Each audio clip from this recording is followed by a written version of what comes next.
My name's Barnelli Chaudhary, and I'm the director of the Nathanson Center. And I'm excited that all of you have come to join us today. And I'm going to give the floor over to my dear colleague, Shinna Mai, who will do the land acknowledgement, as well as introduce our esteemed speaker. So thanks, Shin.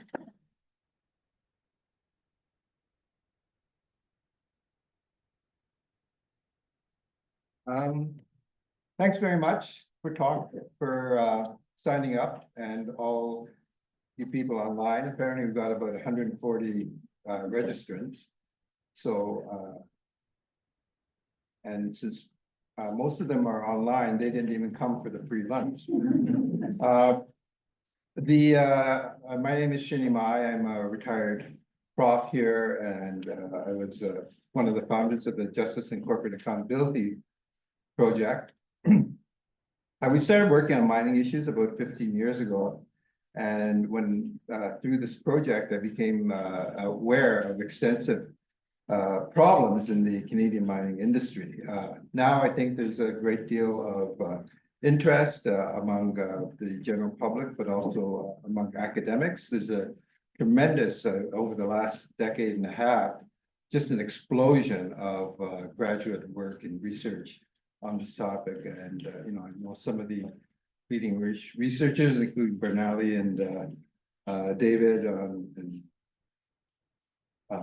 Dana, have written on corporate accountability and mining issues. So that's just terrific to see. We've got for the land acknowledgement, I just wanted to mention the people of Grassy Narrows First Nation. These are, you may or may not have heard about them, but they're a small group in northwestern Ontario that about 30 years ago, it was found out that they were being poisoned by mercury from a Dryden pulp mill. And they got the mercury disease. They got experts from Japan who were aware of, knew how to research mercury poisoning, and so they established what the problem was. There's still today 90% of the population is suffering from the mercury poisoning. However, I think what's inspiring about the community, and it should be inspiring for all of us that are working on mining issues and feeling like we're banging our heads against the wall, what's inspiring is that they have not given up. They have had a 25-year blockade against forestry, the longest blockade ever in Canada, and they've managed to, through constant vigilance and constant lobbying and fighting, they've so far managed to keep their forest. So I think it's kind of an inspiring thing, for the work that we're doing here. Christopher Pollon is author of a couple of books, including Pitfall, and the volume is on sale here. He's, I think, thanks to people like him, the detrimental impacts of mining and the policy issues that are related to mining are being disseminated in the general public as well as in academia. He's published in the National Geographic, Vice, the Walrus, the Globe and Mail, and other publications. And the book has been very well received. It was a finalist in the Writers' Trust Basile Prize for Public Policy. It was a finalist for the 2004 Banff Center Mountain Book Competition.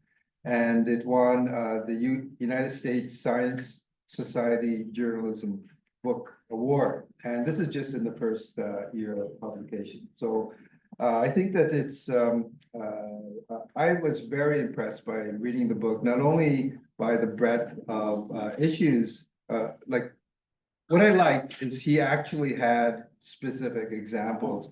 And I'm not putting down academics, but too often academics are so caught in, this is neo-colonialism or neo whatever, and it's bad and it's postmodern, you kind of get lost and you don't know what the story is. Like with Christopher, you know what the story is, and you know why you should be outraged, and you know why you should have the energy to continue try to resolve these issues. So after Christopher speaks, we have Sarah Gebremuse, who's at the Castle's Chair in Mining Law and Finance at the Faculty of Law. Sarah, are you on the screen? At Western, and she's going to comment on his book, but also she's just gone through, attended the hearings for Barrick Gold. Barrick Gold is being sued, and they're trying to have the trial take place in Tanzania as opposed to Canada, and she can talk to you a little bit about that. So, and then there'll be time for questions afterwards, and we have some media availability after in the Nathanson office. So any of you that are in the media or just want to come and have another a more intimate talk with us, you can do so after this. Okay, so thank you very much to Bernali and the Nathanson Center for supporting for the last 5 or 6 years, supporting the work that the Justice and Corporate Accountability Project does. So we're just volunteers. We don't have an office or staff or anything like that. So it's very helpful. We can hire students with their funding. And also for sponsoring this talk and being just generally supportive. Thank you very much.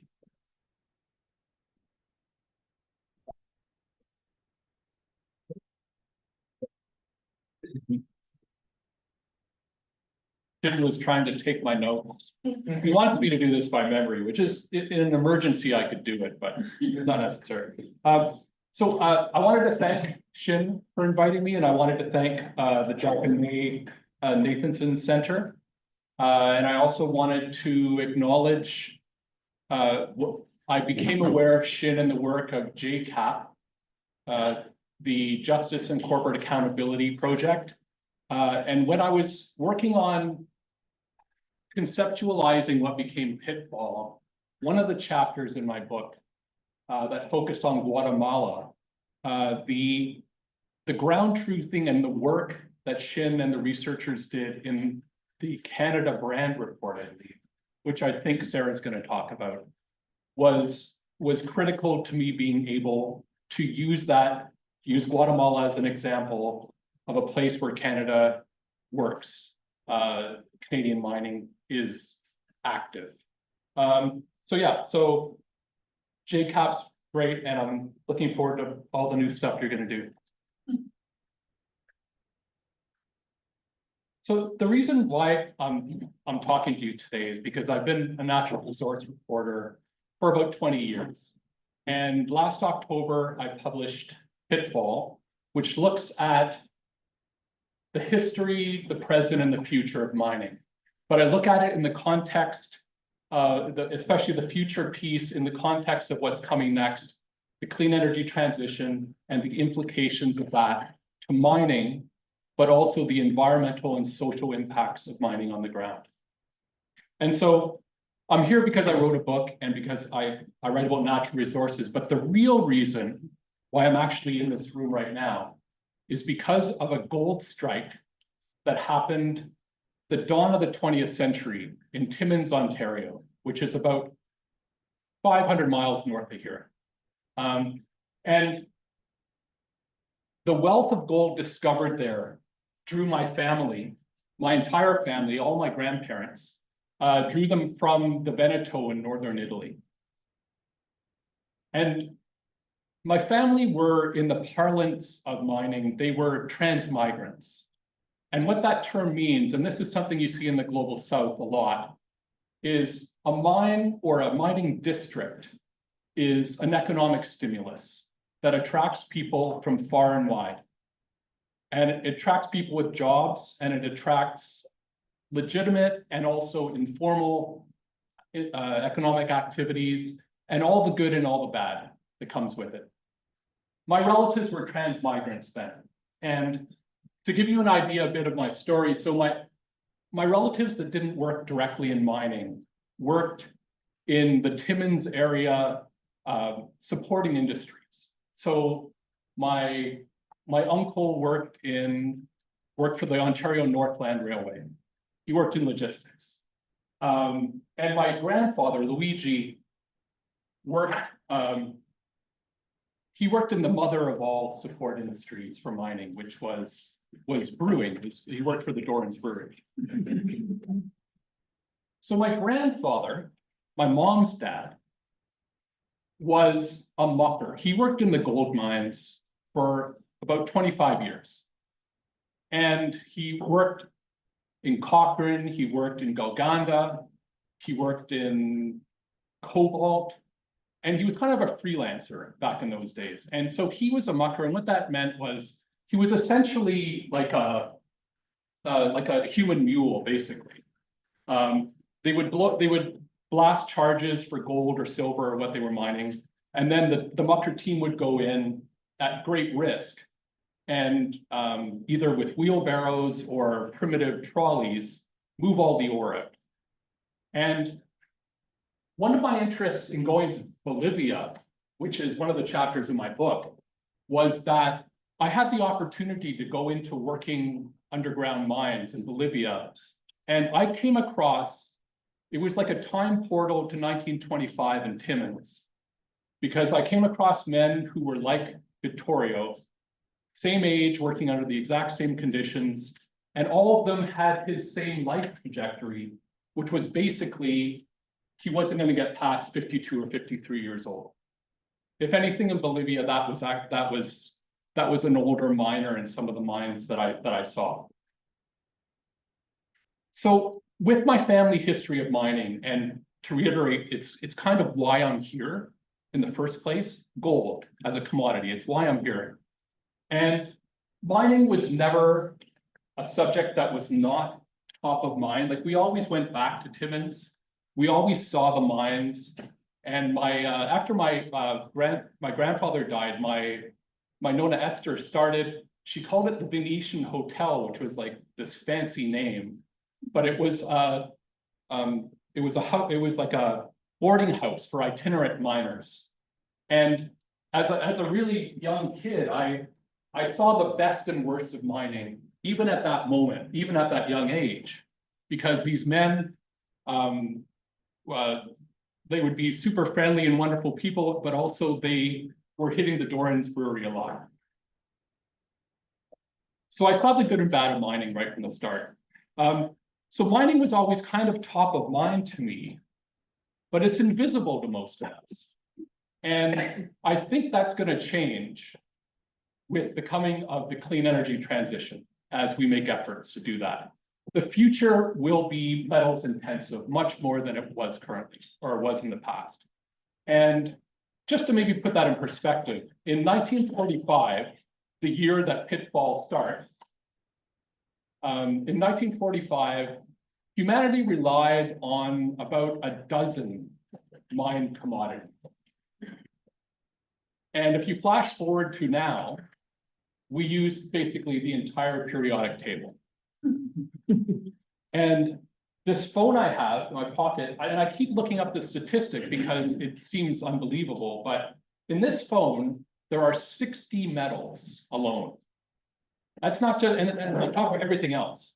And the rare earth elements that are in this phone give this device the computing power of 2 rooms of 1970s mainframe computers. And I'm holding it in my hand.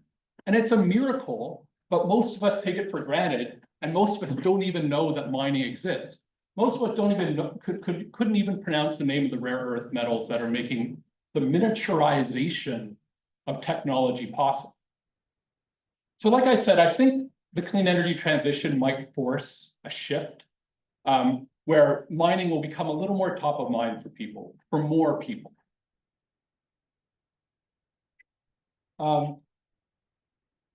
I was just gonna, maybe just to give an example of the amount of metal we'll need.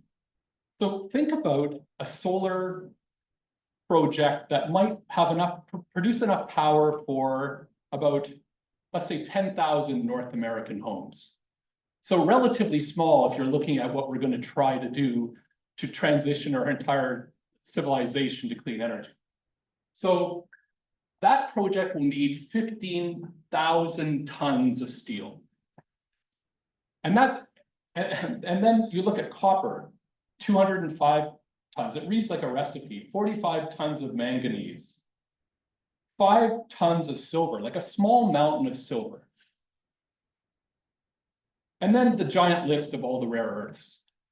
And the rare earths that are still mined in relatively few places at enormous environmental and social cost to people, completely off the radar of most of the people in the global north that can afford to pay for a lot of this stuff, including, let's face it, electric vehicles. So the problem with needing a lot of new metals, like the World Bank has estimated we'll need at least 3 billion tons of metal. And they're talking about everything from copper to nickel, the steel I mentioned, but also so-called critical minerals like cobalt, a lot of things most people have never heard of. The problem with that is a lot of these metals are going to be found in the global south. And mining is by definition an unsustainable activity. And I'll qualify what I mean by that. So agriculture, agriculture disturbs more surface area, but nothing disturbs more rock and earth than mining. About 7 of the minerals that we most rely on account for about 10%, and this is from mine to smelting, 10% of our emissions causing climate change currently.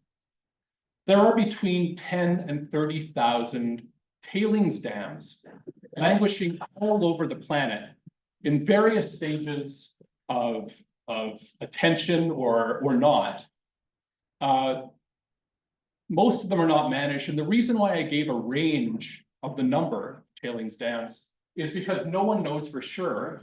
And I would argue the biggest problem is that no one is even tracking the number of these.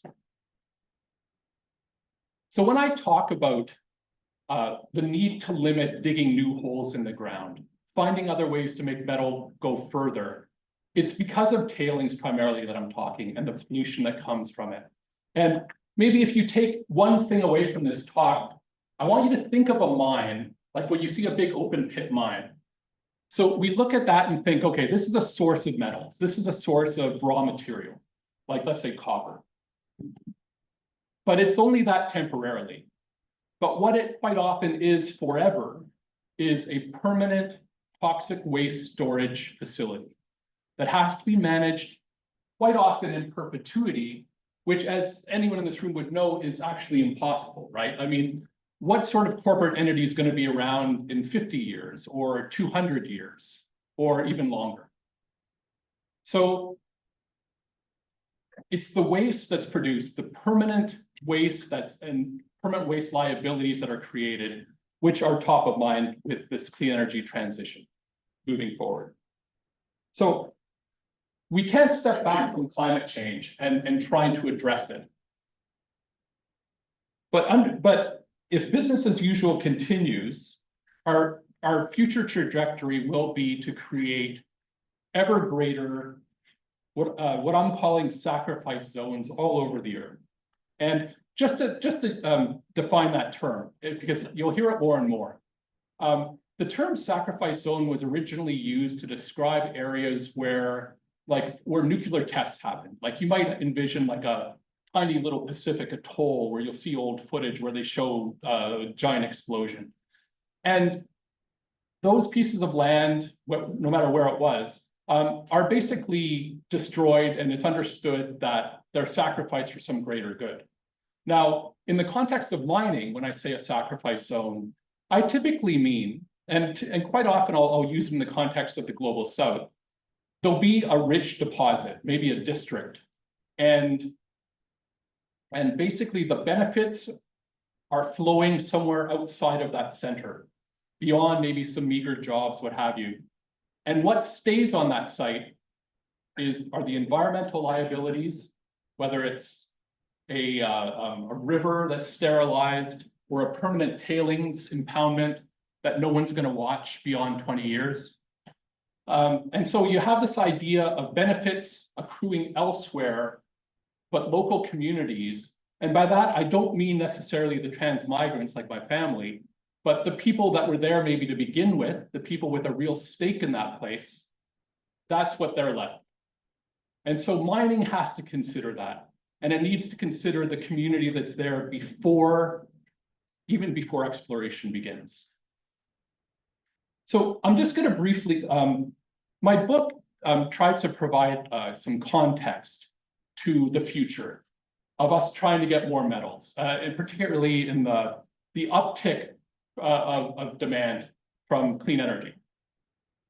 And so I'm going to talk just briefly about a couple of the bottlenecks that will be coming down the road that will be limiting our ability to address climate change unless, and to electrify, because the goal is to electrify, move away from the burning of fossil fuels. So social license is a term you'll hear sometimes. And that is a barrier is, it was long thought that scarcity would be the limiting factor in us getting the metals we need, but it's going to be conflict over the environmental and social impacts of mining. And Indigenous rights are ascendant across the global south and global north for that matter. And the conflict is only going to grow. And all of us intuitively know what social license means because one of the highest grossing Hollywood movies ever made, Avatar, was built around the idea of social license or the lack thereof. So in Avatar, this mining company drops down out of nowhere. And this Indigenous community is sitting on top of unobtainium, which is a mineral that's worth 20 million per kilo. And so what they do is, at one point, the mine manager goes on this rant and he says, we taught them English, we built them schools, and they still don't want anything from us. And I rewatched the movie, and it's absolutely amazing how this movie is just ripped from the headlines, whether it's in Papua New Guinea or Indonesia. I think of the Grasberg mine, maybe in Indonesia, which I deal with a lot in my book. So social license is going to be a barrier. And every year, Ernst & Young comes out with, they do this survey of mining executives, and they ask them, what are the biggest risks to your business? And social license is usually there, or some other buzzword like resource nationalism. You'll hear these terms, and they all kind of mean the same thing. What social license ultimately means is, do people want you there or not? Do they want what you're going to give them? Climate change itself, in kind of an ironic way, will be a barrier on the metals we're going to get in the future. And the reason why I say that is that mining for copper, for example, is a very water-intensive process. And so I went to Chile in 2022, and I traveled to the northern part, which is the epicenter of lithium and copper mining on the earth. 25% of our copper comes from Chile, and most of our lithium as well. I think they're the second biggest producer. And they are in the throes of a 15-year mega drought. It's probably 20-year by now. And so I'll give you an example about what the world's biggest mining company right now is doing, the extremes they're going through to deal with water scarcity. So they have built desalination plants on the coast, and they're desalinating water, and they're pumping it 2 kilometers up into the Andes Mountains to use to operate the world's biggest copper a mine called Escondida. And they've spent $4 billion to do this. And as long as copper prices remain above a certain threshold, this will work. And the volatility of mining, if you think of that, if it goes below a certain point, it won't be worth it to mine. We're talking about super low grade copper, which brings me to the next bottleneck, and probably amongst the most serious, is that the best deposits on the planet have been picked over. And in the 1800s, copper miners were mining ore that was like 20% purity. And a century later, the copper grade was down to 5%. Like, so the ore, what was considered ore, had 5% copper in the surrounding rock. And now in British Columbia, where I live, there are copper mines that are I don't know if they're economical, but they're putting forward a case with like 0.4% copper. So the take home from that is that almost absolutely everything they're mining is waste. And so when you're mining ore bodies that are that low grade, you're going to create even bigger mountains of waste, even bigger tailings ponds, and that's a big problem. So again, it gets back to my point. If we want to minimize the environmental and social harms of mining, we need to dig as few holes as possible. But at the same time, people are telling us that the demand for these metals will be higher than they've ever been. So what do we do? One thing we're going to do is we're going to go to places we've never been willing to go to before. So in my book, I have a chapter where I kind of look at where would we go? And so some of it's space mining, which is kind of fun to look at because it's still science fiction. Between Mars and Jupiter, there is this massive asteroid belt that contains asteroids or near Earth objects that have enormous amounts of metal in them, like nickel, platinum, and there's gold in some of these things. And there have been attempts to create companies trying to exploit that, but they can't get beyond the science fiction side of it. And no one's figured out a way to drag one of these giant space rocks towards Earth. And does anybody want them to do that? Does anyone want them to try? Like, no. So that's still kind of a joke. It's still Star Trek. But where it's possible, we're gonna dig deeper. And so the world's deepest gold mine, for example, is 2.3 miles deep. It's in South Africa. One of the deepest mines that's proposed in the US, it's called Resolution. And this, incidentally, is a mine that's been stalled for many years because of social license issues with the Apache nations whose land it touches. It'll be so hot down where they plan to get this copper that they're going to have to use robots. They're going to use machines to do it.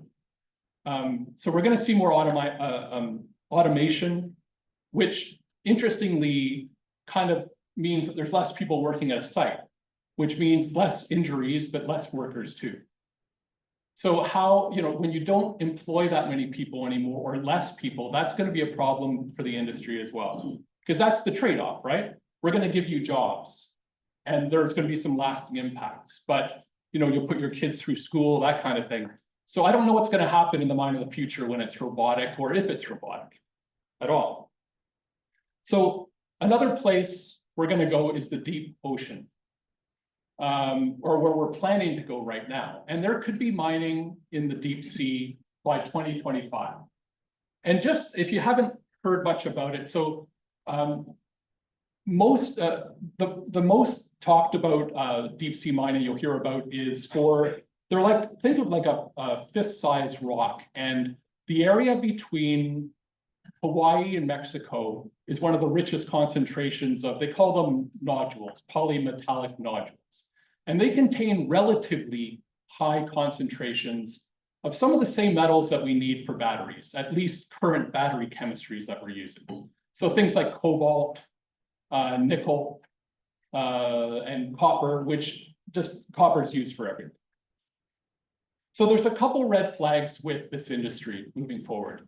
I think my biggest challenge with deep sea mining is that no one will know the impacts of deep sea mining at scale until we actually do it at scale. And it appears that the precautionary principle is not being employed here, or that's the impression I have.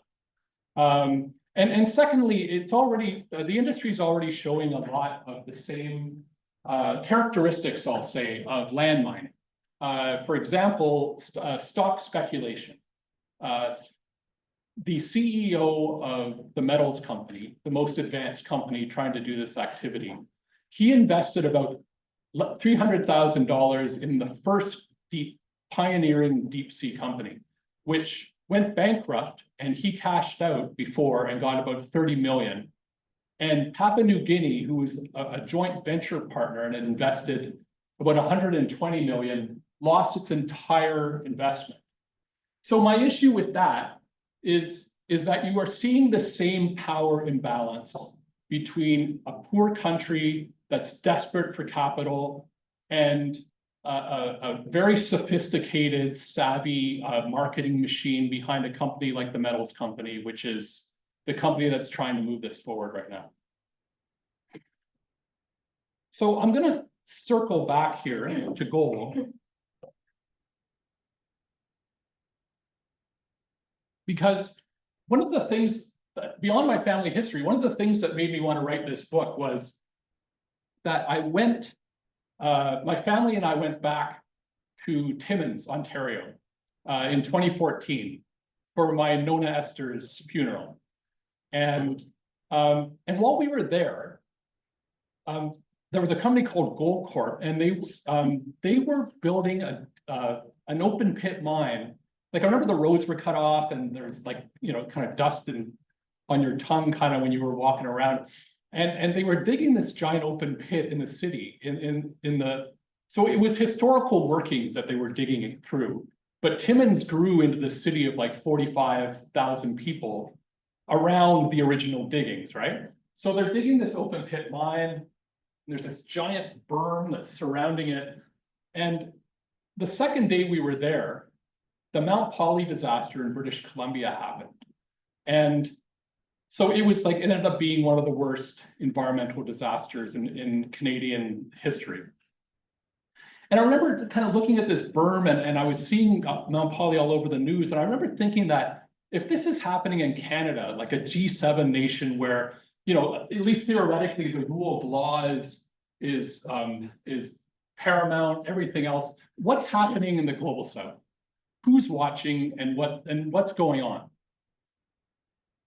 So gold became a pet project in part because at the end of my book, I did this thought experiment where I said, okay, what happens if we just cancel gold mining? Because while I was researching, all I kept seeing was about the environmental and social toll of gold mining. So 25% of all the gold that is produced by artisanal miners. And artisanal mining is this industry that is, on one hand, you know, it's an activity that virtually anyone can do, a child, a woman who doesn't have huge physical strength. It's small scale mining. But at the same time, so it's sort of this economic opportunity, but at the same time, it is this wicked problem and this intractable human rights crisis on our planet. And so the biggest source of mercury pollution on Earth is from this activity. And 25% of all the gold that's produced in a year comes from this activity. So I started looking at gold and thinking, and so the thought experiment was, what do we use gold for? And about 50% of all the gold that we dig up at enormous environmental and social cost becomes jewelry. And about 40% of the rest becomes bullion and languishes, ironically, kind of in underground central bank vaults and sits there, and no one's really that sure what it does. But And then the 10% is what's useful, which is what we use in our phone, actually use it in our very small quantities in electronics, and there's some other applications. So I discovered that we could stop gold mining today, and we would still be able to do everything that we need it for. So gold kind of symbolizes this kind of gulf between what humanity needs and what markets dictate and demand. And as a thought experiment, it seemed cool. And also, I felt like I was poking the bear a little bit too, because gold, if you look at the inertia, the economic inertia of gold, the physical gold market is worth $5 trillion. This past week, gold hit over $2,700 an ounce. Like a gold rush is on in the earth, but we don't even actually need it. So what does that say about it? What does that say about mining? And so what I did was I came across a YouTube video that floored me, because it ended up that Barrick Gold, a couple years ago, Barrick Gold is one of the biggest gold mining companies. It's a Canadian company, and it's one of the biggest. They did this project, and it was an internal project. And what they did was they said, okay, so we have this gold deposit, and we're going to try to figure out what the reserves are in the ground as best we can. And we're going to leave it there. And we're going to tokenize that gold. So we're going to extract the financial value and create tokens for that gold, and use blockchain as kind of this digital ledger that's bulletproof, that'll keep it, so we'll be able to keep track of it, and there'll be integrity to that. And so they ended up abandoning the project after a big merger that they went through. But I thought it was fascinating that they actually seriously looked at that. And I'll say one thing is that since my book came out, I've gotten calls from a couple of, like at least 3 different companies and entrepreneurs who are trying to use that model. And so they think of it as nature's vault. So leave it in the ground and just extract the financial value, which is very appealing. You end up in the realm of cryptocurrency, which is problematic. And so it would have to be, it would have to have integrity, but I think it's promising. Another thing that's promising is after my book came out, hold on one sec here. After my book came out, Pandora, in January of this year, they're the world's largest jewelry brand. They announced that they had changed its precious metals supply and would now source only recycled silver and gold for all its jewelry. And why are they doing that? Because they don't need virgin gold. There's enough of it around that they can use it. And of course, diamonds can be produced in a laboratory. So when I look at what mining companies do with open pits, and if you look at a country like Botswana, where they dredge, De Beers has these specially designed dredger boats that they suck them up from the coastal areas. It's not even necessary to do. So part of planning for the clean energy transition is at least starting to say, what mining do we need and what mining do we not need? I mean, and that's a big hill to climb, though, because in British Columbia, where I'm from, about 50% of all current mining exploration is for gold, because there's a gold rush on. But so on that that's as positive as I can get here. That's it. That's it. Great. Thank you very much.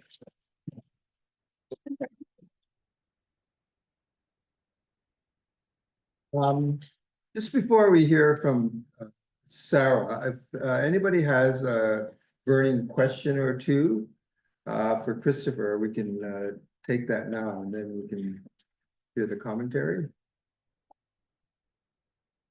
Okay, yes. You first, and then, yeah. I'm just curious, in your work in international outside of Canada, it appears if you see any efforts pursued regarding consultation of local Indigenous groups or accommodation of those Indigenous groups, because I know at least specifically in Ontario, like, there is an effort, it's not been, that well. I don't think personally, it's done a great job of consultation and accommodation, but yeah, just curious, if you passed across that. One good example of that was in the northern part of Chile, where there's a lot of lithium being mined from brine. So it's liquid that they suck up, and then there are these huge evaporation ponds. A lot of that, there have been efforts to make Indigenous people their partners, business partners, and to share in the spoils of this activity. Now, where it's gotten very complicated, though, is that Chile only relatively recently even just recognized Indigenous people at all. And becoming Indigenous on paper is a paper exercise in Chile. And a lot of people who identify as Indigenous reject that process. And so what happens is you end up with these people that are small communities that are getting a lot of money from copper and lithium, and they're very flush with cash. Like, you'll go to these little communities and there's lots of pickup trucks and it's kind of flashy signs of wealth, but not everyone's sharing in it. So even when the First Nations are cut in, the Indigenous people are, again, there's a lot of conflict within these communities about who gets what. And that's one example I would give. Okay.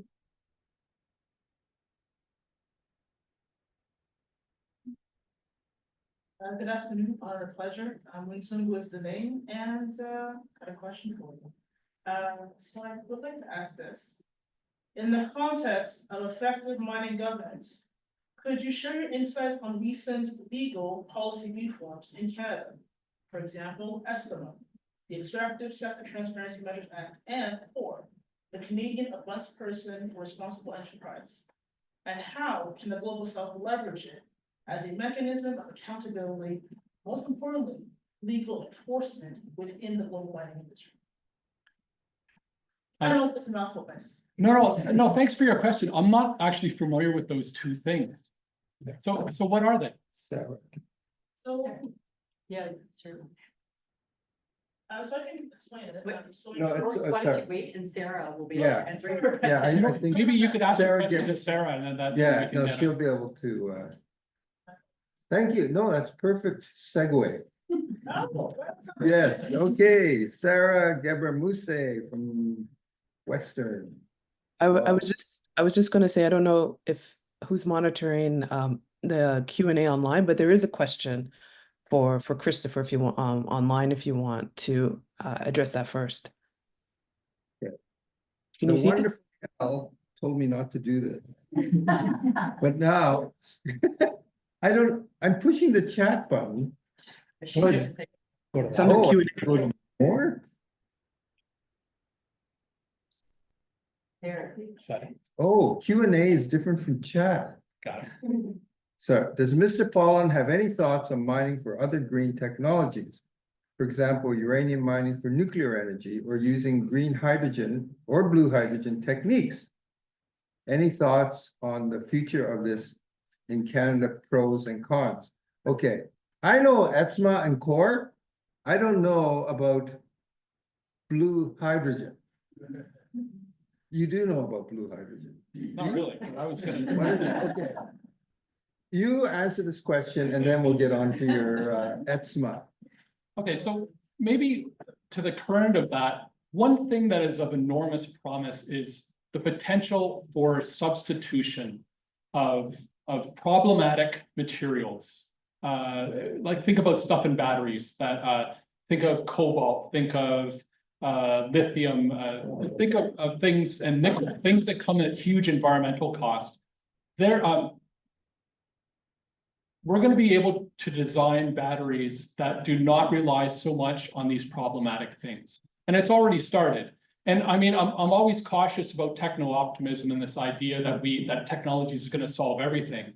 But I really, like, there's already serious work being done, for example, on using sodium as a replacement for lithium. And sodium is something that it's a common thing in the world, and it could solve a lot of problems and make things a lot cheaper as well. As far as the hydrogens go, I don't know. Sorry, questioner. Okay. Sarah, Sure, I can answer the question about the ESTMA and the core first before getting into my prepared remarks. And I mean, in short, the answer that I have for that question is no. I don't really think there is much prospect for communities in the global south to leverage either the ESTMA or the Canadian Ombudsperson. The ESTMA is a sort of very shallow and sort of symbolic legislation that Yeah. asks, yeah, spell out what it is in case Sure. for other people who don't know what it is. yeah. As the questioner mentioned, the ESTMA is the Extractive Sector Transparency Measures Act. And what it requires is that companies that meet, certain Canadian extractive companies that meet certain thresholds must disclose payments that they make above $100,000 to any government entity. Companies are expected to publish an annual report and sort of disclose these payments on an annual basis. But that information, there really isn't any follow-up. There's no disciplinary action if a company fails to actually report. And I think a lot of these transparency measures as a whole really don't provide a measure of accountability beyond just knowledge that perhaps communities could use, but then accountability beyond that is very limited, especially with a legislative framework like ESTMA that doesn't really have any type of follow-up enforcement or sort of disciplinary measures. When it comes to the Canadian Ombudsperson, the ombudsperson is similarly weak and lacks teeth. There's a lot that you could read about criticism of the core, especially from Canadian civil society. And so for those who don't know, the Canadian Ombudsperson was designed to be Canada's non-judicial grievance mechanism to allow those who, not even just those who have suffered human rights abuses at the hands of Canadian oil and gas, mining, and garment companies. But anyone who wants to file a complaint against companies in those industries could do so with the Canadian Ombudsperson. But the Ombudsperson lacks the ability to compel evidence, to compel testimony. And so it's very limited in its abilities to actually achieve any measure of accountability for communities. And the remedies that are available as well can be seen as insignificant. And to date, though the core has been in operation since 2019, it has only seen to completion one complaint, and it was against the Canadian mining company for its role in China and for the use of forced labor in China. And since this office lacks independence, it's situated within Global Affairs Canada, and the Ombudsperson herself, when she was in the role, was a civil servant, and now on an interim basis, the position has been filled by a Global Affairs Canada bureaucrat, essentially. The office lacks independence, and one could argue that this particular complaint that was seen to completion against a Canadian mining company for its operations in China may have been done so for political reasons, because there have been a number of complaints that have gone to the core about Canadian extractive companies that really have not gone through to completion in the way that one against the company accused of using Uyghur forced labor was. So that was probably a long-winded answer to your question, but as I said, in short, I really don't think either provides much opportunity or leverage for accountability for communities in the global south. So I'll just continue on with my prepared remarks, and I do want to thank you, Shin, for the invitation to respond to Christopher's book. I wish I wasn't dealing with this cold that I picked up while in Toronto last week to attend the forum nonconvenience hearing in the Barrick lawsuit brought by Tanzanian plaintiffs, but it is the season, even though the weather is beautiful, it is the season to catch bugs like this. So I really am sad that I missed the opportunity to have Christopher sign my book. I was really looking forward to getting an autographed copy of the book. I do want to make first some general comments about Christopher's book, and then sort of pivot to some insights that the book touches upon that are emblematic of the mining industry globally today. So two general comments about the book that hopefully will lead those of you in the room who haven't read it, and as well as those of you online who haven't read it yet, to really go out and get a copy, is that the book is very engaging. As Shin mentioned in his introductory remarks, Christopher actually provides us with stories. And so as an academic, being able to read these sort of concrete stories, these engaging and personal narratives about mining, it was a really good opportunity to dig deeper and see more of the human toll of mining, as opposed to some of the macro level theoretical engagements that a lot of us academics do have when we write about mining. It also brings to light what Christopher aptly describes in his first paragraph, that this is an industry that is invisible, but is everywhere all at once. And the ability of him to tell these very different stories from around the world makes it very clear to the reader that there are far-flung events, in Papua New Guinea, in Mongolia, in Chile, in the Democratic Republic of Congo, that though we think might not have any bearing on our lives, are very integral to them. And the map that he includes at the very start of the book, where he geographically illustrates sort of key locations relevant to his book, is just very illustrative of how every corner of the earth has been touched and is touched by mining.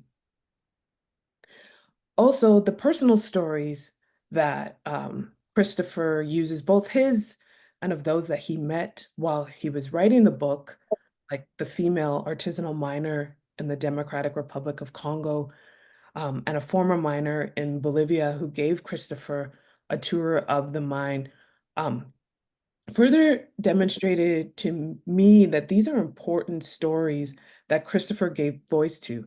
And these are stories of individuals that are often ignored, neglected, and overlooked when we talk about the toll of mining, and the need for more mining, as Christopher mentioned, as we attempt to transition to a green economy and respond to the need for more green technology. Christopher's books provides us with several insights into a number of key themes and issues that are emblematic of mining today. And I'll discuss 5 in more detail. And I'm sure there are much more that I could speak to or that I haven't identified, but in the interest of time, I'll just restrict my comments to these 5. The first is, and this is something that picks off of what Christopher was saying to the end of his comments, that the rhetoric that drives mining and makes it almost an industry that is, not subject to mainstream critique is its connection to modernity and how it is viewed as essential to the green energy transition. And I think what Christopher made clear in his remarks, and what is made clear in his book as well, is that this is rhetoric. This has become a way in which the industry, especially the very powerful actors in this industry, try to justify their activities and view the toll that is taken by mining, both the environmental and human toll, as sort of standard for us to be ordered, in order for us to actually live the modern quality of life that we enjoy. And I think that is a rhetoric that Christopher does a very good job in his book of challenging, and that what I hope anyone who picks up this book, especially those who already don't hold critical views of the mining industry, will take to heart. The second is the role of extractivist foreign investment and the nexus that Christopher draws between private capital, government, and other state institutions.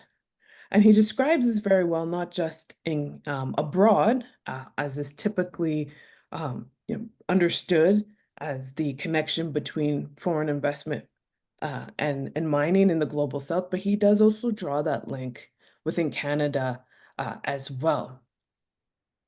And the mining that Christopher writes about that is in the global south, he does so in a way where we can see that the capacity that has been deliberately limited in global south countries to mine on their own or to even challenge the private investment from the global north is fairly limited. And these companies operate closely with state and state institutions in the global south to ensure access to metals by displacing and dispossessing indigenous and local populations from their land, and in order to secure their investment.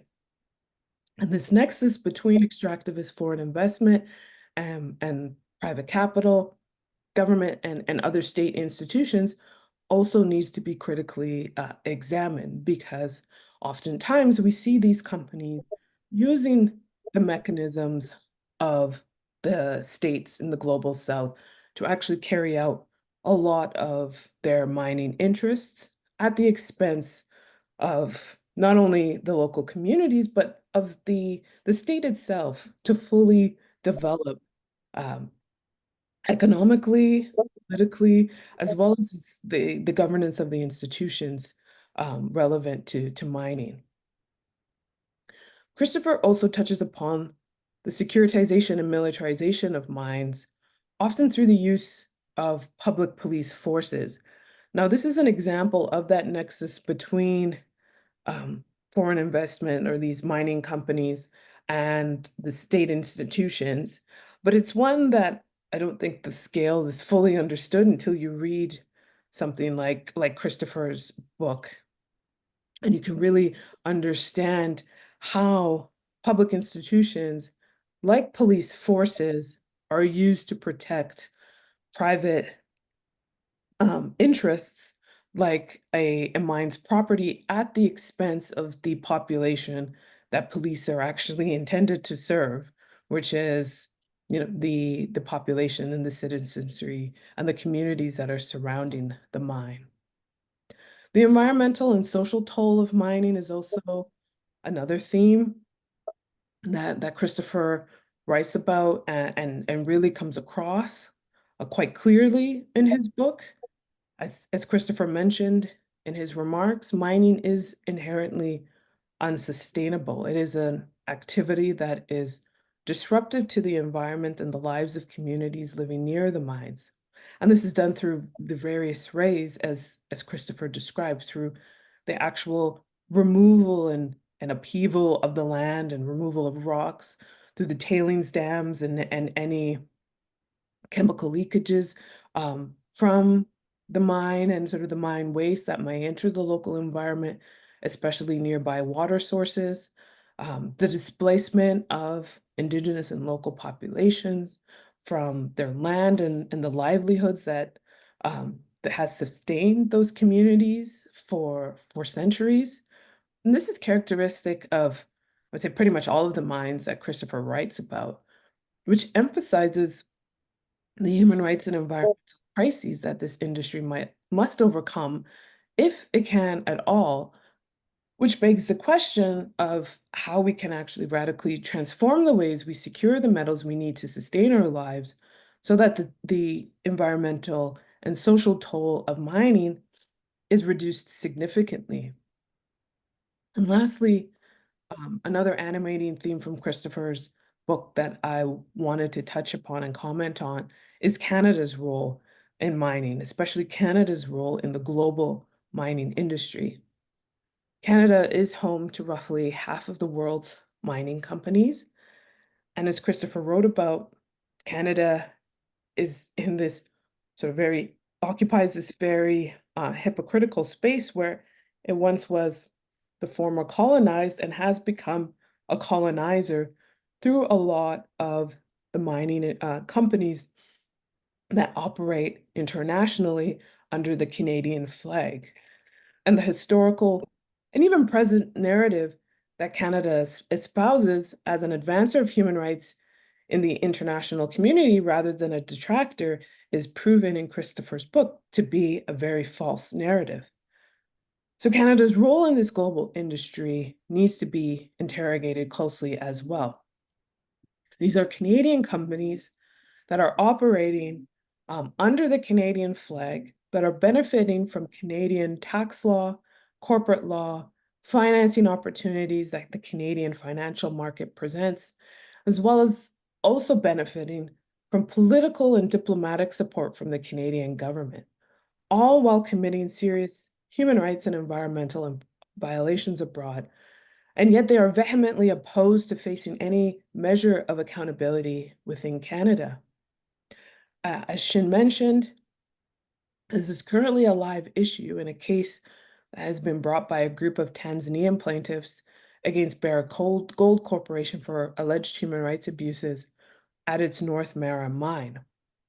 This is a company that waves the Canadian flag, benefits from Canada's legal, fiscal, and diplomatic ecosystem, but spent 3 days in court last week arguing in Toronto that the case should be heard in Tanzania and not in Ontario, and making arguments that essentially revealed the ways in which Canadian corporate law has created a corporate structure for Barrick that allows it to operate with impunity in seemingly far-flung places of the world.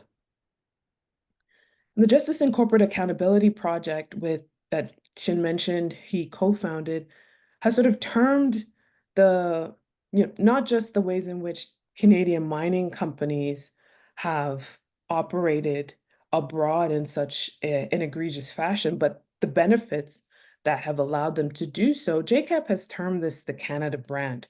As I said, it has become synonymous with the ways in which Canadian mining companies operate.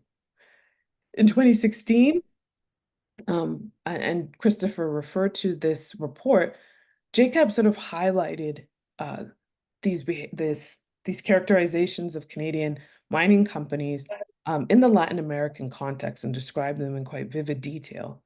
And as Shin mentioned, JCAP is currently working on a follow-up to this report that, fingers crossed, hopefully will be released later this year or early next year at the absolute latest, that is focused on Canadian mining in Africa. So please keep an eye out for that. And I'll just wrap up my comments by encouraging those who haven't yet read the book to really do so. Christopher describes his book as a wake-up call. And I think it's not only a wake-up call, I also think it's an urgent call to action. And I think for that to occur, everyone should pick up a copy of his book and try to find ways in which they can put, parts of this book and the lessons that Christopher shares in his book to action. So thank you again.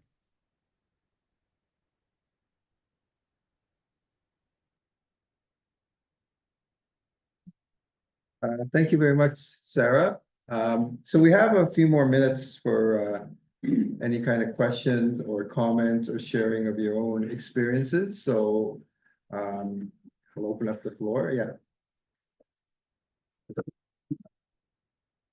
I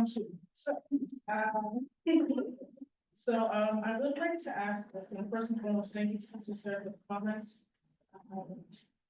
In the context of the transition to clean energy, could you speak on how the global mining industry can be positioned to implement greater integration of artificial intelligence, emerging technologies, and the natural resource extraction process to mitigate significant human costs and prioritize historical contemporary redress by reimagining the relationship between communities, states, and corporations. I want to refer to a specific case study just for those who are here. I can refer to the US class action lawsuit filed by families and injured children from the Democratic Republic of Congo against the world's largest tech corporations who rely mainly on the DRC's resources to make their products. So you had your cell phone up, and for those who don't know, the cell phones that we have in our hands have cobalt, but most people have coltan, which is like vibranium and Black Panther. So, but all that being said, that's my question, but I'm trying to get all together because going back to your point, we are in a position now where we can start having discussions about how to reimagine what the global mining industry is going to look like within the context of international law, the context of corporate human rights. I just want to lay that foundation. I wanted to go back to the promise of substitution of materials. There are certain commodities that where the cost of extraction is too high. Your example about the Congo, what's happening in the eastern part of the country and has been happening for a long time, where there's actual warlords taking over artisanal mining sites and have for a long time, and using it not only to fuel war, but also just as a sideline business that ensures that war is perpetual. I mean, so coltan, the example you used, maybe we can find alternatives to that. That's one side, and that's a bit more of the technological side. I see one promising development was the emergence of UNDRIP and the fact that that declaration exists. So the United Nations Declaration on the Rights of Indigenous Peoples this isn't a binding treaty or something. It's a declaration, and I think about 150 countries have signed on to it or endorsed it. And the unfortunate reality is that not a lot has changed yet, but I think that we have to take wins where we can find them. And I think the emergence of UNDRIP is good. And what's most important about UNDRIP is the idea of free and prior informed consent for communities where mining happens. So I don't think there's anywhere on earth really where FPIC or where a mining company, let's say it wants to mine somewhere, and it will go and get free and prior informed consent from the people that live there. But what's promising is that this exists on paper, and countries have endorsed it, and it's not satisfactory, but it's a first step, I think. And so I would say UNDRIP's positive development and trying to curtail some of the most destructive mining. Thank you so much. There's another question. It's maybe for Sarah from Veronica Hara. Can we get her to actually say it, or I know it shows up in the question. Just read it. I should just read it? Okay, I'm just gonna read it. Veronica, I'm just gonna read it, I've been told. As someone from outside the legal field, I wonder how well current laws in Canada are equipped to hold companies and governments accountable for the decades of environmental and social harm caused by resource extraction. Given this, what are the prospects for Canadian law not only to adapt for today's transition, but also to effectively hold Canadian companies accountable for future extraction activities, such as deep sea mining, especially when these activities occur abroad? Yeah, I mean, Okay, Sarah? Cornelius. Oh, hang on. The boss has a follow-up question. So Sarah's gonna answer this question. I wonder if you could answer this question also in the context of the Barrett Gold, like what their arguments are, or whatever you heard so far. Sure. I mean, I could certainly do that. It was very telling in the forum non-convenience hearing last week. And again, for non-legal members of the audience, a forum non-convenience hearing is where essentially a defendant argues that Canada and the Canadian courts are not the appropriate forum to hear the case. And so they want to punt the case back to the jurisdiction in which the harm or the root of the cause of action took place. And so in response to your question, Veronica, as I said, what was made clear in the Barrack hearings last week is that Canadian law around corporate accountability has not kept up with the activities of Canadian mining companies and extractive companies generally, especially as it relates to their transnational activities or international activities. I think you could even say in the Canadian context, and we do have some experts in the room, as Shin pointed out, like Dana Scott, who could also say that in the Canadian context, I mean, a lot of Canadian law is falling behind in its measure of corporate accountability and protection of Indigenous peoples and Indigenous interests as it relates to resource extraction. And so Canadian law, as it relates to, as I mentioned in my comments, the tax measures, corporate measures, and things of that sort that allow these corporations to exist and to operate in the ways that they do are incredibly well advanced, and the laws of corporate accountability have just lagged far behind.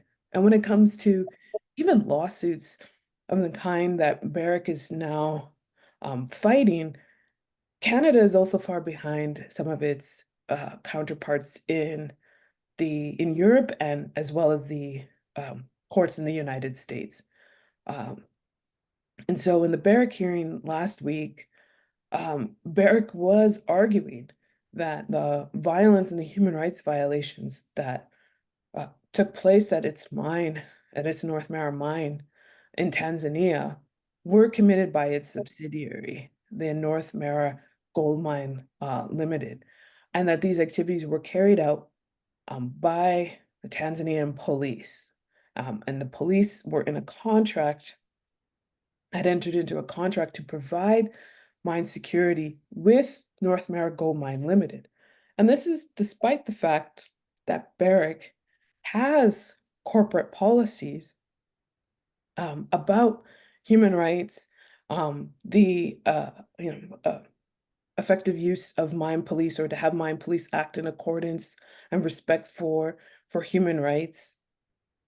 This is as well as Barrick, under Canadian law, is permitted to have an office in Canada that only has 55 people, as they as they argued consistently throughout the hearing last week, but has offices and directors situated all over the world that have some sort of input in the operations of the North Mara gold mine, but because they're able to create a subsidiary that on its face is responsible for the operations and the ownership of that mine, that it nonetheless does not lead to any type of parent company liability of Barrick National, of Barrick here in Canada. So that's why, as I pointed out, Canadian corporate law allows for this subdivision of responsibility and accountability between the parent company and its subsidiaries, yet currently Canadian law does not easily allow for plaintiffs in a case like this to pierce that corporate veil and hold the parent company directly liable for its responsibility and the role that it played in the human rights violations that took place at the North Mara mine and continue actually to take place at the mine.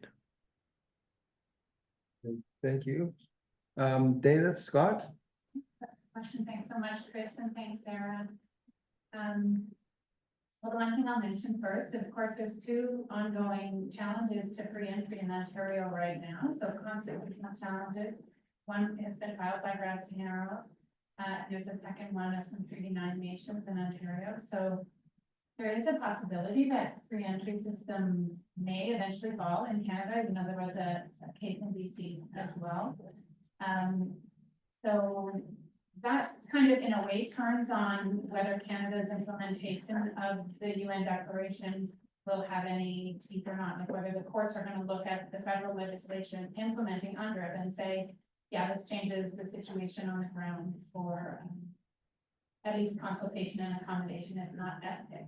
Dana, just for people who don't know what you mean by the free entry system, Yeah, maybe you could sure. explain staking and.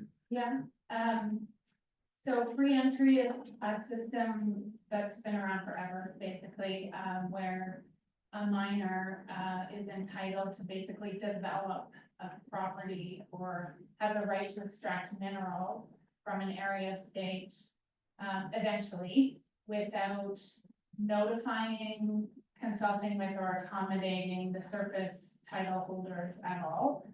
So in Canada, that's generally First Nation communities. But basically it means if you stake a claim, you immediately gain rights to that territory in terms of accessing the minerals and then profiting ultimately from the minerals. So this is something that we can't reconcile with the idea of a duty to consult and accommodate as an example, or ethics for sure. But it's a system that's been around forever, so it's very highly valued by the mining industry. But it would be amazing if the courts would say it's unconstitutional.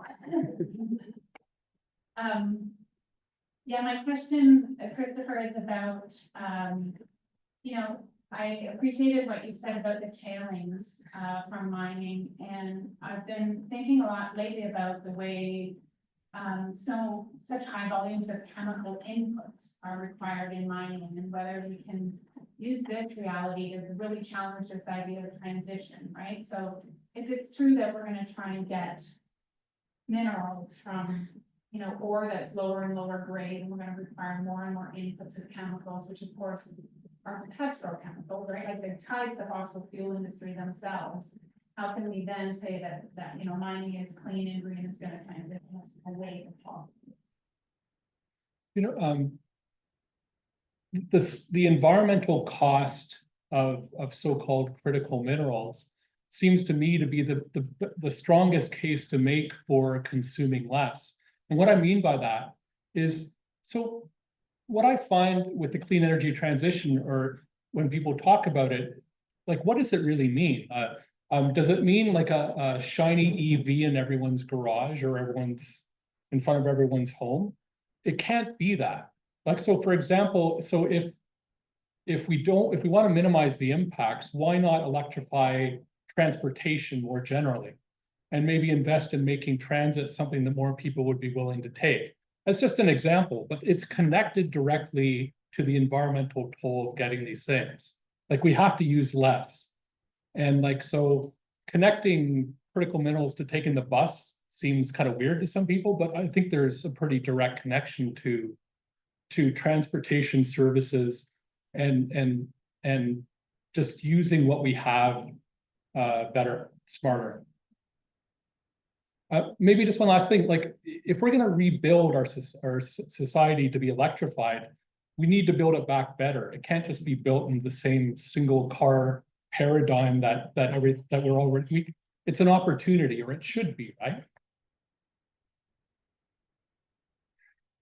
Thank you. Any other questions or comments? Yeah, okay, so you'll be the last. Oh, there's two? Okay, yes. I'll take your question and I'll take your question. Okay, yeah. I was going to ask if I could make two questions, but no, I'll make one. But, you need his consent first. You mentioned that entry and the requirement for prior informed consent. Yeah. Or this is something that's not new. It goes back to the late 1990s and the early 2000s. John Brady coming with the principles for corporate social responsibility, and the United Nations endorsing that in the business and sustainable guidelines. And now Andre comes and repeats again with free prior informed consent. So in your view, what would be different now with UNDRIP that hasn't been done, could not have been done in the past under the CSR rules? Okay, so I'm just gonna Hi. take the other question and then we'll just sort of. Okay. Answer both. Yeah, Uh, hi. kind of trying to build on the previous conversation a little bit and thinking about how the narrative of like the climate crisis has kind of been used now by corporations and by state governments like Ontario to really push forward this idea of like the need for critical minerals and like this, like you had mentioned, like, oh, we need to replace all of our cars with electric cars and everyone, and it's trying to reinforcing these kind of societal comforts that we've come to enjoy or like, I guess, like feel like we're entitled to within the global north.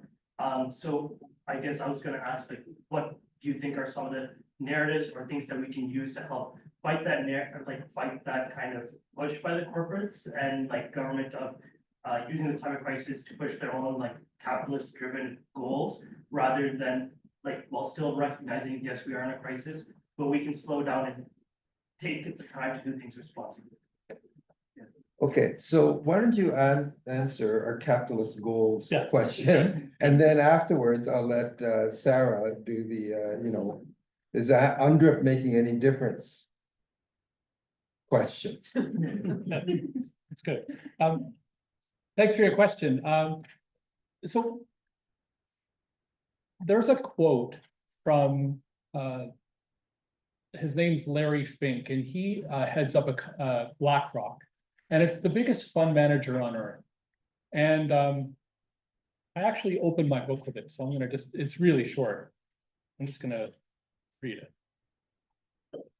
He wrote that, okay, so we have this narrative and we're on this crisis footing, right? Where we need everyone to band together and the mining industry will need unprecedented subsidies and to build infrastructure because we need to get this pipeline of metals going. But then a rare moment of transparency in my eyes was from Larry Fink, and this was in his 22 letter to CEOs. He said, I believe the decarbonizing of the global economy is going to create the greatest investment opportunity of our lifetime. And so you have this kind of tension between what the world needs and what the market is kind of anticipating in terms of windfalls, basically. And so I think the way we address that is just being aware of it. Because I don't think like mining isn't even on people's radar. The first step is just being aware of our dependence on minerals and the fact that they come at an enormous environmental and social cost to us. And it's only once you have that awareness does even the kind of questions you're asking make any sense at all. So walk before we run, and I'm thinking more about just the general public. Thank you very much. Sarah, are you ready for UNDRIP? Yeah, I mean, I know, Daniel, we can have this conversation later, but because it's going to be very difficult to answer your question about UNDRIP in the time that we have left. I would just say there are countries that really are trying to domesticate and implement UNDRIP and the spirit of UNDRIP. And then there are others where it is just symbolic legislation. And we do see that in Canada, especially as it relates to the ability of UNDRIP and the implementation of UNDRIP domestically to really ameliorate the situation of Indigenous communities. And so I think in the context of resource extraction, and we see that in British Columbia with the Declaration of the Rights of Indigenous Peoples Act there, and federally, Canada has passed UNDRIP legislation, but since the federal government does not have jurisdiction over resource extraction, it's really left to the provinces to implement any type of UNDRIP legislation within Canada. And the only example that we have in British Columbia, it's really proving to be legislation that in the resource extraction and the mining context really just plays lip service and doesn't genuinely attempt to ameliorate, they said, the conditions of First Nations in the province, nor actually respect Indigenous jurisdiction, Indigenous sovereignty, as UNDRIP actually calls for. So we can have this conversation later, Daniel. I know this is going to be, I think, a part of your PhD work, so it would be really great to discuss this further in more detail. So he was looking for the answer. Figure it out. Okay. Just discussing the recent Cala decision from British Columbia. And the court basically said that the RIPA is just a statement of it's a purpose statement. Right. Doesn't create any substantive rights. So what's the point of having a declaration that it's just a declaration? It's like, okay, so everyone should be happy. Well, that's a good point. But that's what you're gonna figure out in the next 4 years, and you're gonna defend it in front of a committee.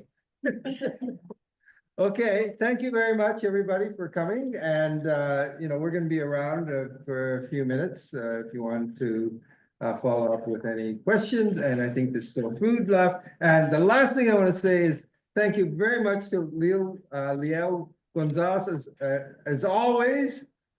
She's behind the scenes organizing, making sure that everything works and that I don't embarrass myself. So I appreciate it.